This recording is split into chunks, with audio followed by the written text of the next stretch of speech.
Malam berkabut tebal menyelimuti Lawang Sewu, sebuah bangunan kolonial megah yang berdiri angkuh dengan ratusan pintu dan jendela yang tampak seperti mata-mata gelap mengawasi setiap gerak-gerik. Kamera bergerak perlahan, seolah ragu, memasuki lorong panjang dengan lantai dingin yang memantulkan cahaya lampu senter yang bergetar. Suara langkah kaki terdengar menggema di sepanjang koridor, namun ketika menoleh ke belakang, tidak ada siapapun di sana. Keheningan terasa mencekik, hanya diselingi oleh gema langkah kaki yang tak bertuan. Perjalanan berlanjut dengan sudut pandang kamera orang pertama, melewati pintu demi pintu yang seolah terbuka dengan sendirinya, menyambut kedatangan yang tak diundang. Setiap ruangan yang dilewati memperlihatkan pemandangan yang sama mengerikannya. Ruangan kosong yang dingin dengan noda lembab menjalar di dinding dan jejak telapak kaki basah yang misterius di lantai.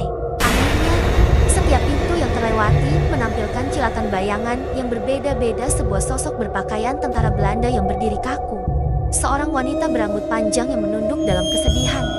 Dan siluet tanpa wajah yang hanya berdiri diam di sudut ruangan.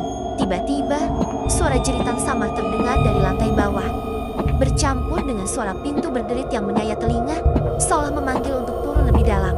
Dengan hati-hati, kamera menuruni tangga menuju ruang bawah tanah yang sempit dan gelap gulita. Di sini, udara terasa lebih berat dan dingin. Suara tetesan air terdengar pelan dan konstan, menciptakan irama yang menakutkan.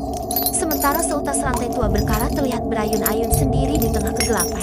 Ketika kamera berbalik untuk kembali, pemandangan yang mengejutkan tersaji. Lorong yang tadi dilewati telah berubah total. Semua pintu kini tertutup rapat, tanpa menyisakan celah sedikit pun untuk keluar.